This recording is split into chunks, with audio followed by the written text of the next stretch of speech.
Bom dia, meus irmãos. Hoje eu vou fazer uma viagem pela Bíblia. Uma pequena viagem pela Bíblia. Eu já li hoje terminei de ler o Evangelho de João. Então vou dar uma pausa e vou viajar um pouquinho pela Bíblia. Como era o clima da Palestina nos tempos bíblicos? Em geral, o clima dos países mediterrâneos oscila entre a temperatura temperado e o tropical. A Palestina tem, porém, algumas distintas particularidades climáticas. O inverno é úmido e nas montanhas pode nevar. O verão é quente e seco, mas nas planícies costeiras o clima é tropical e sempre ameno. Os ventos quentes que sopram do deserto podem ocasionar secas dramáticas, enquanto que os ventos frios que vêm do oeste podem trazer chuvas intensas. Nas montanhas chega a chover 152 milímetros e no Vale do Jordão apenas 10 milímetros anualmente.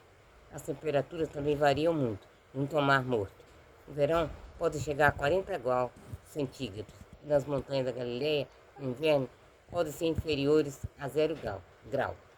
A vegetação, em consequência, é bem diversificada: bosque, pradarias, desertos, dunas e oásis. Como era a vida no deserto?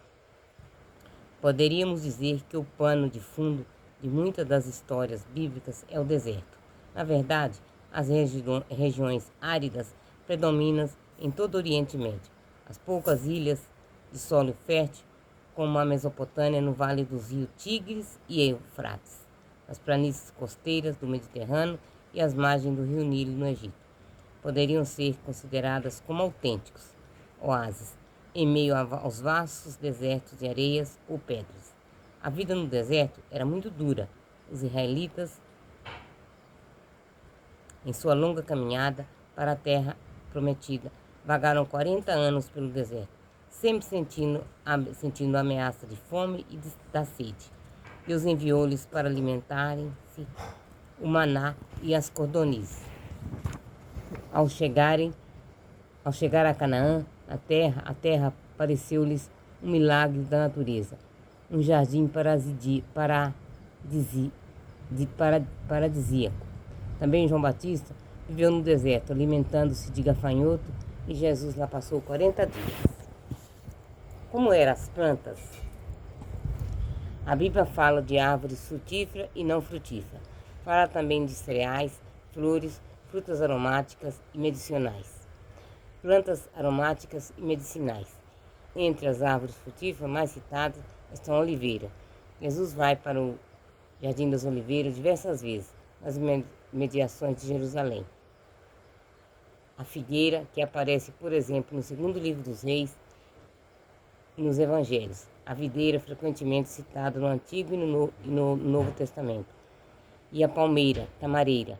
Os cereais que mais aparecem na Bíblia são o trigo e a cevada, produtos agrícolas, essenciais na alimentação dos povos antigos.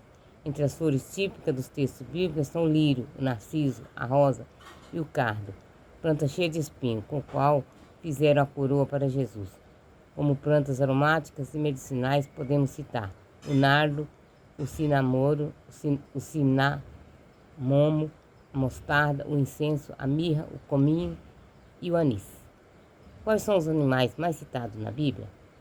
Muitos são os bichos citados na Bíblia, mas os que aparecem mais frequentemente são os animais dos campos, como as ovelhas, cabras e bois.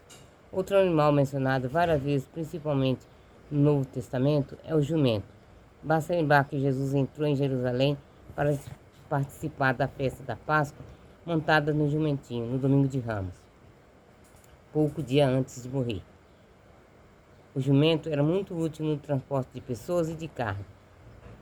Outros animais de carga eram o camelo e o dromedário, que podem viver muitos dias no deserto com pouca alimentação e sem beber muita água. E também o cavalo, que só foi criado em Israel depois do reinado de Davi, que o importou da Cilícia, região da atual Turquia. No Antigo Testamento fala-se também dos gafanhotos, rãs, mosquitos e moscas. De quais animais selvagens a Bíblia fala mais e de que de quais aves? Nos bosques e nos campos dos países da Bíblia viviam muitos animais selvagens, alguns pequenos e inofensivos, como a lebre, a gazela, outros grandes e perigosos, como o leão, o lobo, o leopardo, a raposa, o urso e a serpente. Exemplos de texto bíblico bem conhecidos em que esses animais aparecem são a serpente, na história de Adão e Eva, as raposas na história de Sansão. Dizem alguns estudiosos que provavelmente não seriam raposas, mas chacais, pois estes caçam em bando, enquanto as raposas saem sós. Os leões na história de Daniel, os lobos citados por Jesus ao referir-se a seus discípulos enviados como ovelhas no meio de lobos. As aves pequenas que mais se menciona na Bíblia são os pardais, as pombas, as andorinhas, entre as grandes a águia, os corvos, as corujas e os abutres. Qual o principal desempenho dos animais na sociedade dos povos? Qual o papel desempenharam os animais na sociedade dos povos bíblicos? Os animais eram muito importantes entre esses povos. Em primeiro lugar, constituía-se um índice de riqueza. O homem que possuía muitos animais era respeitado. A Bíblia diz que Jó era muito rico, porque tinha 7.000 ovelhas, 3.000 camelos, 1.000 cabeças de gado e 500 jumentos. Além disso, os animais eram o único meio de transporte na época. Eram montados ou puxavam carros e carroças. Dos animais provinham também importantes alimentos: carne, leite, manteiga, queijo, creme de leite e mel. E de suas peles, a sua lã, faziam vestimentas, tendas, velas para barcos e alguns utensílios domésticos. E antes de serem cunhados de moedas, os animais eram usados como elementos de troca comerciais. Além de tudo isso, certos animais eram muito utilizados nos sacrifícios oferecidos a Deus. Por que se fazia o sacrifício a Deus? Os povos apareceram no Antigo Testamento frequentemente ofereciam sacrifícios de animais ao Senhor, em certas datas especiais, em agradecimento a Deus por algo recebido ou quando desejavam pedir perdão por algo errado cometido. Matavam animais, depositando-os como oferenda. Às vezes os animais eram também queimados. Os animais mais sacrificados eram as ovelhas, carneiros e cabras. As pessoas pobres ofereciam pombas ou rolinhas. Vários são os exemplos de sacrifícios oferecidos ao Senhor no Antigo Testamento. Ao sair da arca, depois do dilúvio, Noé ofereceu vários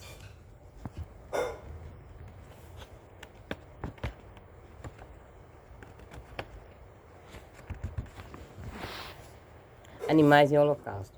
Abraão ia sacrificar seu filho, Isaque. Quando Deus, comprovando sua fé, fez com que se aparecesse um cordeiro para o sacrifício.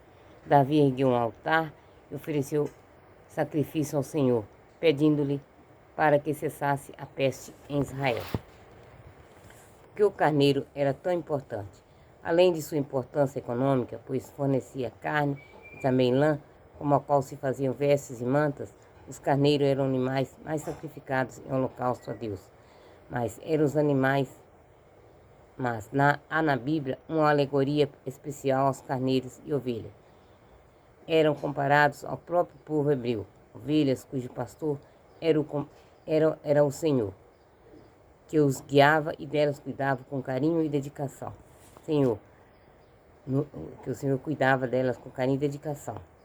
No Novo Testamento, Jesus oferece-se a si mesmo como o bom pastor, que conhece suas ovelhas e seu rebanho, seus seguidores.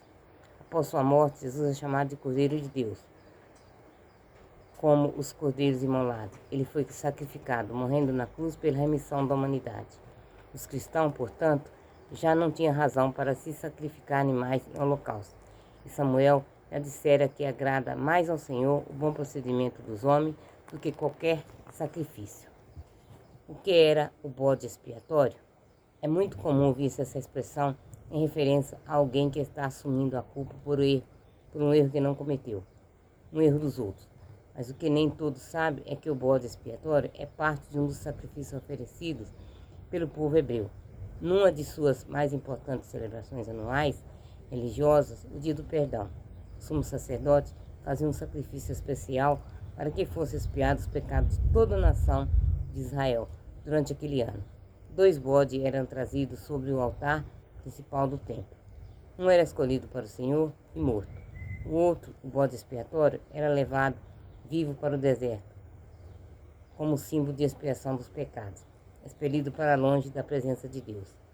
Em um dos livros das leis do Antigo Testamento, o Levítico, vem especificando todo o procedimento relativo ao bode expiatório. Palavra do Senhor. Graças a Deus. Eu li a parte que fala do clima, das plantas e dos animais. Graças a Deus. Eu vou parar, porque eu vou voltar com a Bíblia.